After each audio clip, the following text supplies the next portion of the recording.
Hello and welcome to Inside AI Brief Gaming. Today we're going to talk about a game that's had the entire world buzzing, Grand Theft Auto 6. Please don't forget to follow, like, and share to support our team. Okay, let's unpack this. We've gathered quite a stack of sources, everything from major news blogs to really lively Reddit discussions. We're going to really dive deep into what's happening with GTA 6, because this isn't just about a game, right? It feels more like a cultural phenomenon, maybe even a technological leap. It really does. And what's fascinating, I think, is just how much the community is dissecting every single tiny piece of information that comes out. So our mission today is basically to pull out the most important nuggets, confirm what we actually know, look at the sheer ambition behind it, and sift through some of those wilder fan theories. It's definitely a deep dive into the future of open world gaming. Right. So let's start with the big one, the bombshell that really set the internet on fire. Rockstar officially announced GTA V is shifted, not 2025 anymore. We're looking at May 26, 2026. And this is where it gets really interesting, I think, the implications. Yeah, exactly. And it fits, doesn't it? With Rockstar's whole philosophy, they famously do not release unfinished games. We saw it with Red Dead Redemption 2. That game was meticulously developed, fans waited, and mostly they felt it was worth it. So this delay, while, yeah, it's disappointing for some, it really suggests they're committed to quality over just, rushing it out. It almost sets a new kind of audacious benchmark for AAA development, saying, look, for something truly generation-defining, market timing is secondary. It might even reset industry expectations a bit. Timelines, budgets, the whole thing. That makes sense for Rockstar, that commitment to quality. But, it has been over a decade since GTA V.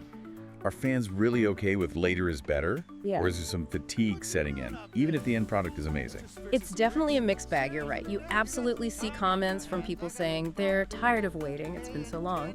But there's also a really strong, quite vocal group saying, no, later is better. They trust Rockstar. They see the delay as dedication. And the speculated reasons, the things hinted at in sources, they cover a lot of ground too. Developing for the new consoles, PS5, Series XS, that takes time.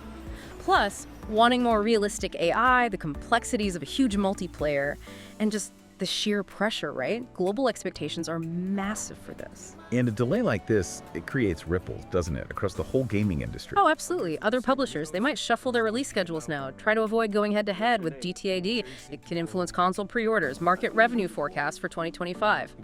When Rockstar makes a move this big, the industry definitely notices. Okay, so from that industry impact, let's zoom back into the game itself. Starting with its setting, it's confirmed. We're going back to Vice City, iconic. Yeah. But totally remodeled, inside the state of Leonida, so a fresh take. And first time for GTA, two protagonists. Lucia, who we saw in the trailer getting released from prison, and an unnamed male character, focusing on that duo relationship. Yeah, and Rockstar is calling it the most ambitious open-world game ever. That's a huge claim. Sources suggest they're really pushing for a world that feels more alive. Advanced NPC behavior, more dynamic interactions. It's not just about a bigger map, it seems. It's about density, reactivity. And diving into the tech side, the ambition there is, wow. There's a lot of talk in the community about the AI systems. People are speculating they might be using something like GOAP principles, goal-oriented action planning. GOAP. Sorry, what does that actually mean for the gameplay? Right, so GOAP basically allows NPCs to have goals, like get to work or catch the player, and then figure out the best actions to achieve that goal dynamically, instead of just following rigid scripts. So they should react more realistically and more believably to what's happening, what you're doing in the world. That sounds incredible for immersion, especially thinking about, police AI. But is there a danger of it being too realistic? In a GTA game, part of the fun is the chaos, the freedom. If the police are too good, too persistent, does that kill the fun? Where's that line? That's the million-dollar question, isn't it? It's this fascinating tightrope Rockstar has to walk. You want that believable, reliable police response for immersion, but you also need the game world to kind of forget eventually, to let the player off the hook. Balancing those persistent consequences with that sandbox freedom, that's a massive design challenge. Okay, and what about the visuals, the graphics? Graphically, yeah, it looks like a big leap. Even with the usual debate about trailers, is it all in-game or some cutscenes? The consensus is it's a significant step up. And PC players, whenever that version lands, will likely get even more. Higher res textures, ray tracing, maybe RTGI, ray traced global illumination. Though it's funny, some eagle-eyed fans apparently spotted, flat buttons on cash registers in some footage. Yeah. Shows you the level of scrutiny. Nothing gets past them. And Rockstar's been patenting some of these systems, right? These immersive tech ideas. There's some community concern about that, isn't there? About potentially stifling innovation elsewhere, like the whole Nemesis system thing. It is a valid concern, yeah. The Nemesis system patent from Monolith Productions for the Shadow of Mordor games was controversial. It covered how enemies remembered you and evolved. The worry is, if Rockstar patents core mechanics for, say, NPC behavior or world simulation, it could stop other developers exploring similar ideas independently. It could slow down innovation across the industry, which nobody really wants. It's a complex issue, balancing IP protection and creative freedom. Okay, so that's the single-player ambition. But what about GTA Online? That became huge for GTA V. Right, and sources suggest they're way more prepared this time, like designing GTA VI Online from the ground up to be a long-term live service. Live service. So different from how GTA V's online mode just sort of grew. Exactly. GTA V Online was kind of an unexpected runaway success that they built upon over years.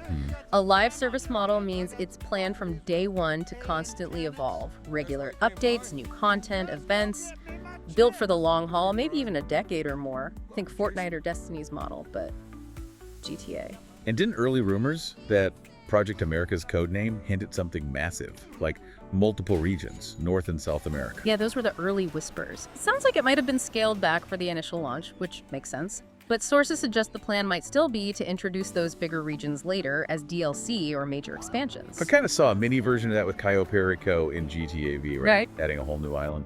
Precisely. It set a precedent. So it fuels these really exciting theories about future maps. Could we see Liberty City again? San Andreas? All integrated into GTA VI Online eventually. Wow. That would be huge. And didn't Rockstar target some Liberty City mods for GTA V recently? People were wondering if that was a clue. Exactly. It adds fuel to the fire. And then you get the really ambitious community ideas, like transferring your old GTA V Online stuff, cars, properties to the new game. Whoa, really? Could they even do that? Technically, maybe, but it'd be incredibly complex. It raises big questions, though. How much continuity will there be? How do you manage these potentially enormous, evolving online worlds over such a long time? It's almost mind-boggling. It really is. And speaking of theories, what else is bubbling up from the community? Sources mention things like enterable buildings. Yeah, that's a big one. The theory is something like 70% of buildings might be enterable, maybe just ground floors, maybe some procedurally generated interiors, but still a massive change for immersion. That would feel so much more real. And what about the protagonists, Lucia and Jason? Anything more there? There's talk, yeah. Maybe a relationship system between them. Something like the honor system in Red Dead Redemption 2, perhaps. That could add a really interesting layer to their dynamic. Okay, and we have to touch on the wilder side, too. The sources mentioned some, let's say, unique theories. Oh, yes. The internet provides some of the more, shall we say, humorous ones. Include theories about a full pubic hair growth simulation, complete with barber options. Oh, wait, seriously? You heard right. And maybe a fuel system for cars, requiring you to plan trips for missions, but maybe not quite as tedious as real-life refueling. Just adding a bit more planning. Pubic hair simulation. Yeah. Okay, the internet is truly undefeated. But it all points to this massive sense of anticipation, right? Absolutely. All this ambition, the tech, the decade of waiting. It builds this picture of a game just poised for enormous success. And the financial forecasts. They're staggering. Yeah, what are the analysts saying? Industry analysts are predicting GTA VI could pull in over $3.2 billion in its first year. Billion with a B. Wow. And potentially $1 billion just from pre-orders alone. The scale is just immense. It highlights the anticipation, sure, but also the huge investment riding on this game. That's like entire movie franchise money. It's just incredible. So as we wrap up this deep dive, it's clear GTA VI isn't just aiming to be another big game, it's aiming to redefine things. But with all that ambition, all that hype, the big question isn't just if it'll succeed, it's maybe how it will change everything else. Will it set this impossibly high bar that reshapes expectations for every other big game? How does the rest of the industry even respond to something like this? What do you think? Just let us know. And please don't forget to follow, like, and share to support our team. Thank you.